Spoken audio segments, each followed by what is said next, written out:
এখন আমি তোমাদের একাদশ শ্রেণীর বাংলা বিষয়ের দ্বিতীয় সেমিস্টারের কি কি বিষয় আছে এবং কোনখান থেকে কত নম্বরের প্রশ্ন হতে পারে সেই বিষয় নিয়ে একটু আলোচনা করে দেখব।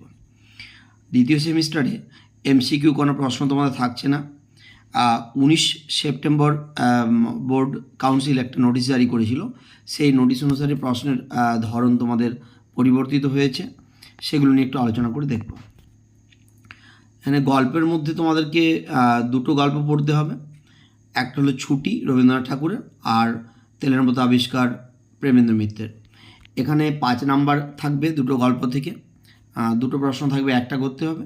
আর এটা ফ্ল্যাট 5 আসতে পারে, অথবা 2+3 অর্থাৎ 2+3 এরকমভাবে 5ও তোমাদের আসতে পারে। এরপর দেখুন কবিতা আমাদের পড়তে হবে মোট 3টা। ভাব সম্মিলন বিদ্যাপতির লেখা, লালন শাহ ফকিরের গান লালন শাহের লেখা, আর নুন জয় গোস্বামীর লেখা। এখানেও তা একইরকমভাবে প্রশ্ন হবে। ফ্ল্যাট 5 নাম্বার আসতে পারে, অথবা 2+3 এভাবে 5 নাম্বার দিতে পারে প্রশ্ন। নাটক পড়তে হবে একটা, আগুন বিজন ভট্টাচার্যের।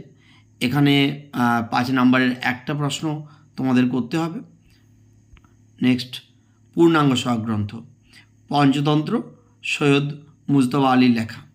এখানে মোট তোমাদের বিষয় আছে 4টা। বই কেনা, আজব শহর কলকাতা, 25শে বৈশাখ, আড্ডা। এখানে মোট তোমাদের প্রশ্ন করতে হবে 5 নাম্বারের দুটো প্রশ্ন, 10 নাম্বার। এরপরে দেখে নেব আমরা বাঙালির শিল্প সাহিত্য সংস্কৃতির প্রথম পর্যায়ের, যেটা আমরা সাহিত্যের ইতিহাস বলছি। এখানে মোট দুটো টপিক আছে। প্রথম টপিক আছে আধুনিক বাংলা সাহিত্যের ধারা, আর দ্বিতীয়তে আছে লৌকিক সাহিত্যের নানা দিক। আধুনিক বাংলা সাহিত্যের ধারার মধ্যে যেসব বিষয়গুলো আমাদেরকে পড়তে হবে সেগুলি হলো 19বিংশ শতাব্দীর সামাজিক ধর্মীয় ও শিক্ষা সংস্কার আন্দোলন। দ্বিতীয়ত পড়তে হবে বাংলা সাময়িক পত্রের উদ্ভব ও বিকাশ, বাংলা গদ্য প্রবন্ধের ধারা, বাংলা কবিতার ধারা, বাংলা নাটক ও যাত্রার ধারা, উপন্যাস ও ছোট গল্প। তবে এগুলোর মধ্যে সিলেক্টেড লেখকের বিষয় দেওয়া থাকবে, যে সাহিত্যের সমস্ত কিছু দিক এখানে থাকবে না।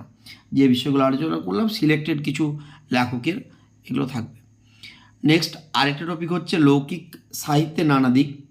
এগুলো আমাদেরকে পড়তে হবে লোকপ্রবাদ, প্রবচন, ছড়া, ধাঁধা, এইসব বিষয়গুলো এখানে থাকবে।